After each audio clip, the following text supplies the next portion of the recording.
Muy buenos días, chicas y chicos. El día de hoy vamos a estar trabajando con el tema de sumas de Riemann. Este es el primer ejercicio con el que vamos a trabajar. Sin embargo, para poder conocer el método de sumas de Riemann, primero hay que entender en qué es en lo que consiste. El método sumas de Riemann sirve para calcular el área bajo la curva de alguna función con la que nosotros quisiéramos trabajar. Se puede utilizar de la misma manera con la que trabajamos con el teorema fundamental del cálculo. Ahora, la diferencia con este método, pues es que va a llevar un poquito más de procedimiento, vamos a necesitar recordar lo que son las propiedades de los límites infinitos, vamos a tener que recordar también lo que son el uso de la notación sumatoria y la evaluación de una función en un valor en específico, un tema que se vio en funciones matemáticas al tercer parcial en específico, ¿no? Ahora, entonces vamos a aprovechar que nosotros ya tenemos algunos de estos conocimientos. Por ejemplo, nosotros ya hemos visto evaluación de funciones en, en funciones matemáticas. De alguna manera, como ya se vio derivadas, ya se ha visto límites que tienden a infinito. Una vez que se han visto estos temas y que se conocen las connotaciones básicas de la sumatoria, entonces se puede comenzar a ver el tema de sumas de Riemann. Entonces, ya observando esta figura que nos han colocado aquí, que es una parábola en específico, es una función de parábola, pueden observar, se han trazado algunos rectángulos. Estos rectángulos se les llaman circunscritos. Si se fijan, todos los rectángulos en su extremo derecho están tocando a la parábola con uno de sus extremos, con una de sus esquinas, sus vértices, ¿sí? Hay otro caso, hay otra forma en la que pueden ver también este método de sumas de Riemann, pero los rectángulos se ven más por dentro. Hay tres formas diferentes. Una, los rectángulos quedan más hacia adentro de la sección de área a determinar. Los rectángulos quedan ligeramente por fuera. A eso les llamamos circunscritos. O los rectángulos quedan tocando a la parábola en su punto medio. Otra forma diferente. Se realiza este procedimiento empleando trapecios en vez de rectángulos. Son todas las formas diferentes en las que ustedes con distintos, vamos a decir, métodos, formas, pueden calcular el área bajo la curva de esta función. Dos de ellas utilizando de base las fórmulas de sumas de Riemann. Y dependiendo de cómo ustedes acomoden o utilicen esas formas para poder calcular el área, que son puros rectángulos en realidad, puros rectángulos, nada más el de trapecios pues es diferente, pues va a ser la fórmula que ustedes van a utilizar, va a cambiar ligeramente la fórmula por la forma, por la altura que van a tener los rectángulos, etc. En este caso yo voy a resolver ese problema para ustedes con rectángulos circunscritos, que es este que ustedes están viendo en pantalla. Tienen ustedes su función de parábola, que es la función ejemplo que colocamos. Los límites de integración son de 0 a 1, son los mismos que utilizaríamos si quisiéramos resolver por teorema fundamental del cálculo. Delta X representa el ancho de todos y cada uno de esos rectángulos, tomando en consideración que todos y cada uno de los rectángulos tienen el mismo ancho. Ahora, una cosa muy importante, dependiendo de la cantidad de rectángulos que nosotros hagamos aquí en esta sección de área, va a ser mucho más preciso nuestro resultado en valor de área. Cuando nosotros hacemos nuestro cálculo de área bajo la curva con teorema fundamental del cálculo, tenemos muy buena precisión, ¿sí? Para el valor en unidades que obtenemos, en unidades cuadradas de esa área. Cuando nosotros realizamos nuestro cálculo con sumas de Riemann, también tenemos mucha precisión. Cuando nosotros utilizamos esos triángulos a punto medio que les comentaba yo, que tocaran punto medio de la altura del rectángulo a la gráfica, si nosotros tomamos nada más una cantidad limitada de rectángulos, ya sea que toque el punto medio, que toque en la orilla, así como aquí, pero que sea una cantidad limitada de rectángulos, vamos a tener una cantidad aproximada al valor del área bajo la curva. Pero si nosotros hacemos que ese valor tiende a infinito, una cantidad infinita de rectángulos, entre más sean, más precisa y más exacta va a ser nuestra cantidad en valor del área, ¿verdad? Y este valor de suma que estamos tomando aquí está representando a nuestras x, ¿sí? Estos son los anchos porque esto que está aquí representa delta x. Entonces es la suma de todos los rectángulos desde el primero hasta n, hasta donde se nos ocurra. De b menos a entre n, o sea, del delta x que está aquí, por las alturas. Estas son las alturas. F de a más i delta x, la evaluación de todas las alturas de estos rectángulos. Es a lo que se refiere esta fórmula. Eso es un análisis de manera general de qué significado tiene cada parte de la fórmula de sumas de Riemann. Esas son las alturas, esos son los anchos de los rectángulos, la cantidad de rectángulos que estamos empleando. Aquí decimos cuántos, infinita cantidad, una cantidad infinita de rectángulos. Entonces, vamos a resolver precisamente este problema que tenemos aquí. Entonces, tomando el ejercicio que presenté en pantalla, comencemos a resolver. Aquí tenemos nuestra fórmula para sumas de Riemann, que es esta que vemos por aquí. Esta específicamente que ustedes pueden observar aquí. Y aquí tenemos lo que sería la explicación mencionando que delta x era igual a b menos a sobre n. La función presentada en la imagen anterior era x cuadrada más 1 y los límites de integración eran de 0 a 1. Lo tenemos marcado por aquí, de 0 a 1. Esta función con sus respectivos límites de integración ya fueron comprobados empleando una graficadora, por lo que solamente vamos a constatar que nos dé 1.33. Y una vez terminado vamos a aprovechar para resolver el mismo problema empleando teorema fundamental del cálculo para demostrar que un ejercicio resuelto por sumas de Riemann, así como por teorema fundamental del cálculo, debe de darnos el mismo resultado. Entonces, comencemos. Dados los datos del problema, es decir, la función y sus límites de integración, vamos a comenzar a emplear las fórmulas para sumas de Riemann. Estas son las sumas básicas. Estas ya deberíamos nosotros de conocerlas. Son formas generales que se formaron a través de la utilización de lo que son las notación de sumatoria. Empleados una y otra vez, dados diferentes valores, se da a observar que sucede siempre lo mismo, entonces las convertimos en fórmulas, ¿verdad? Esas fórmulas ustedes las pueden encontrar ya en formularios específicos de cálculo y específicamente pudieran encontrarlo, por ejemplo, en libros tipo CONAMAT o en algunos otros formularios que se encuentren por ahí en internet donde trabajan la notación sumatoria. Ahora, entonces vamos a aprovechar para comenzar a resolver el primer dato que debemos de trabajar cuando vamos a resolver algo por sumas de Riemann, es decir, encontrar a delta x. Para encontrar a delta x hay que tomar el valor b, que en este caso es 1, menos el valor a, que en este caso es 0, y dividirlo entre un valor n, es decir, delta x va a ser 1 entre n. Ya tenemos entonces nuestro valor. Otro dato que tenemos que calcular al iniciar para tener nuestra fórmula de sumas de Riemann y poder manejarla más sencillo es evaluar a la función en a más i delta x. A más i delta x. En este caso nosotros sabemos que a es 0. Sabemos que delta x, este valor de aquí, corresponde con 1 entre n. Entonces vamos a hacer el reemplazo. Voy a aprovechar para reemplazar que a es 0 más i por 1 sobre n.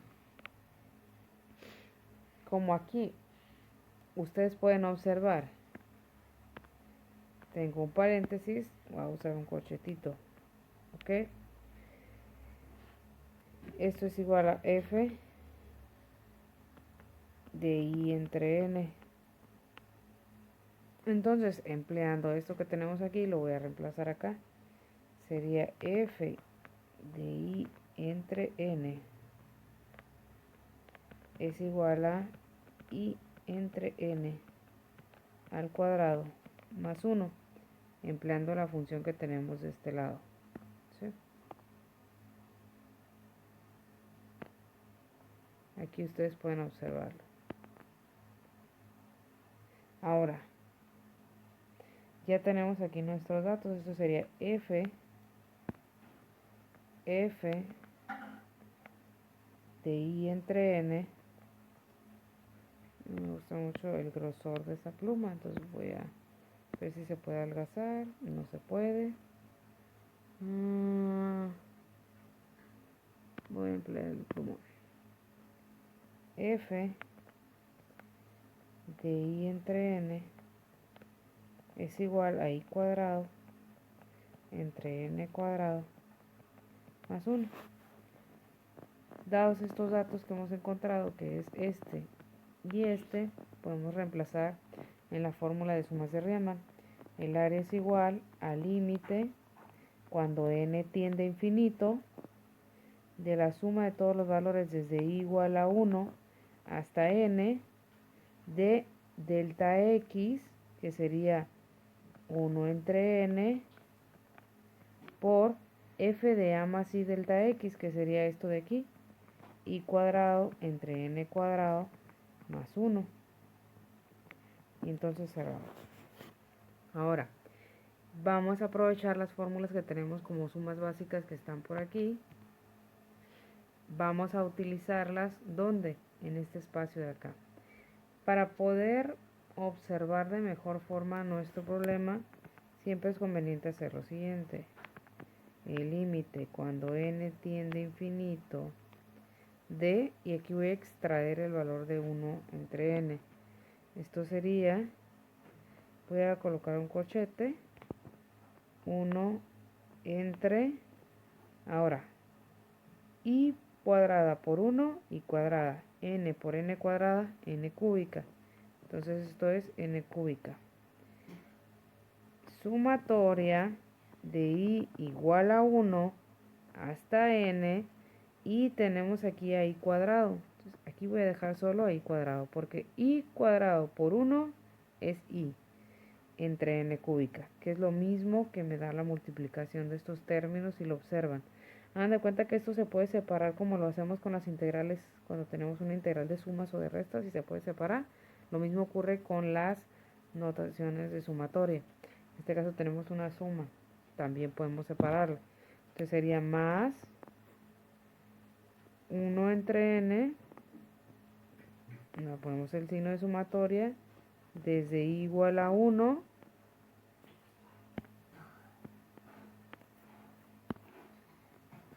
signo de sumatoria desde i igual a 1 hasta n de 1. Entonces cerramos. Esto sería el límite cuando n tiende a infinito de 1 entre n cúbica. Y ahora todo esto que ustedes tienen aquí, como pueden ver, se puede cambiar. Entonces vamos a cambiar esto por nuestra fórmula número 3, que sería todo eso por,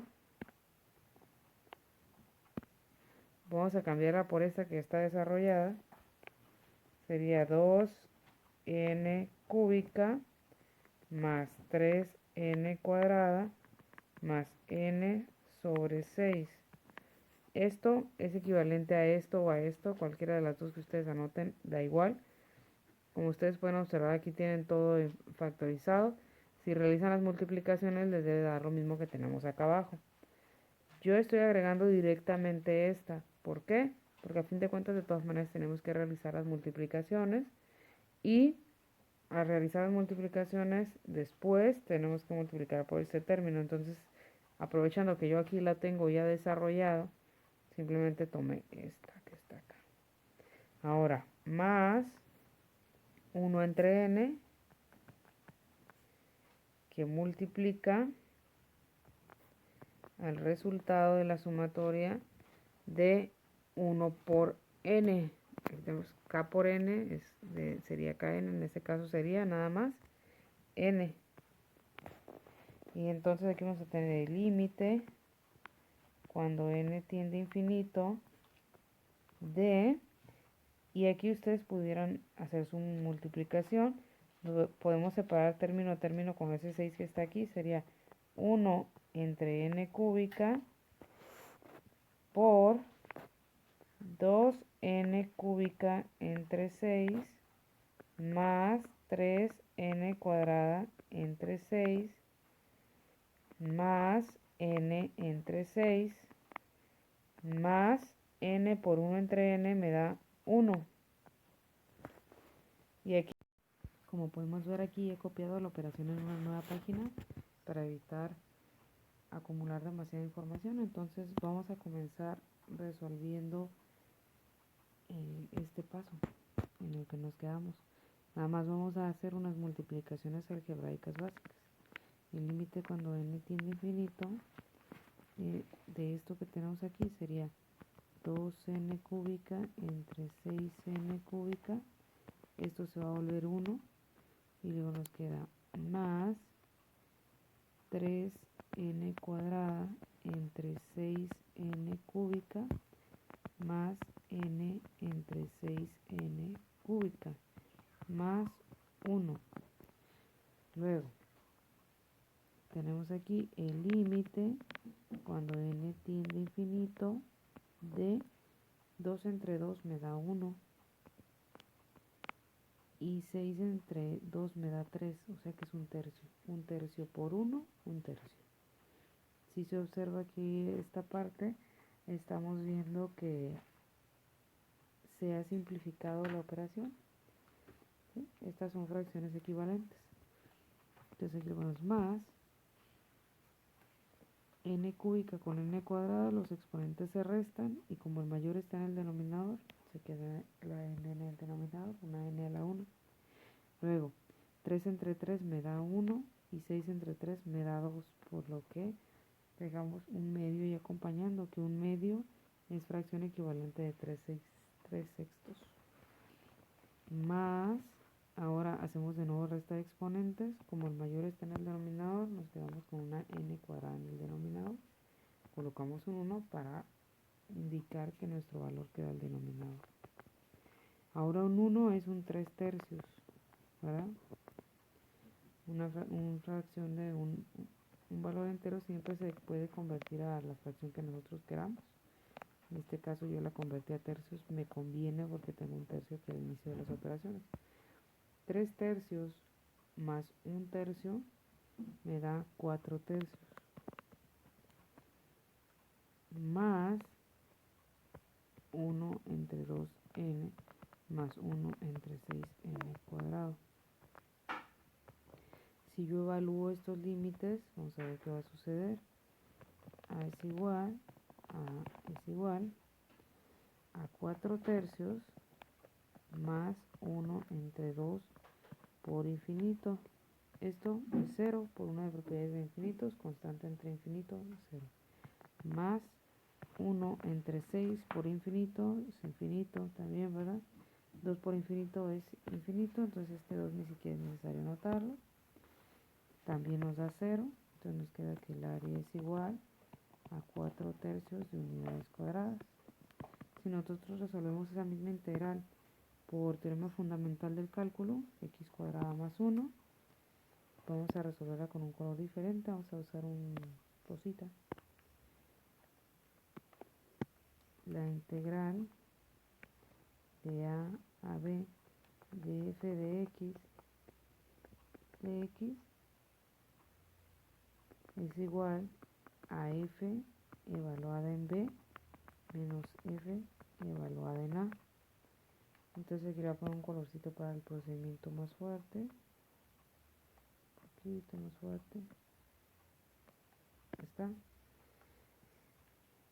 La operación dice es la función de x cuadrada más 1. Entonces la función f de x es igual a x cuadrada más 1. Y los límites de integración son a y b, que vienen siendo 0 y 1. A es igual a 0, b es igual a 1. Vamos a demostrarla. Entonces aquí sería la integral de 0 a 1 de x cuadrada más 1 diferencial de x. Y esto es igual. Para ello tendríamos que tener la integral indefinida de esto. La integral indefinida de eso sería la integral de x cuadrada diferencial de x más la integral de diferencial de x, dado que la integral indefinida sería sin tomar en cuenta estos límites de integración. Imagínense que la vieran sin estos valores. Ustedes verían la integral de x cuadrada más 1 diferencial de x, que por reglas de propiedad de linealidad de las integrales se puede separar en una suma.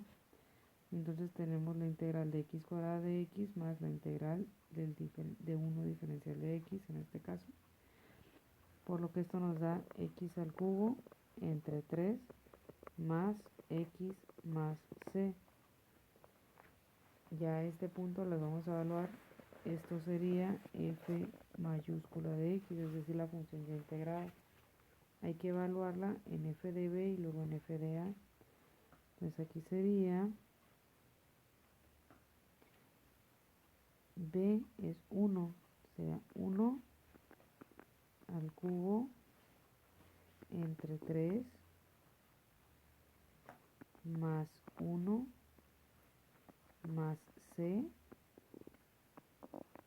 menos lo mismo evaluado en a, que es 0. Entonces este se va a volver 0 porque vamos a reemplazar 0 ahí. Sería 0 al cubo entre 3 más 0 más c. ¿Qué nos daría esto? Entonces ustedes saben que 0 al cubo por 1/3 nos va a dar 0. Esto nos va a dar 0. Más c menos c nos va a dar 0. Y entonces, ¿con qué nos quedamos? Con 1/3 y un entero. Entonces sería 1/3. Voy a borrar esta parte de la integral indefinida, que se supone que es un método que ya se conoce. 1/3 más un entero, que son 3/3, es igual a 4/3. 4/3 unidades cuadradas, que es lo mismo que tenemos acá, 4/3. Entonces con esto está comprobado, porque además nosotros teníamos ya la gráfica realizada con una graficadora especial, GeoGebra, y aquí tenemos un entero y 1/3, es decir, 4/3.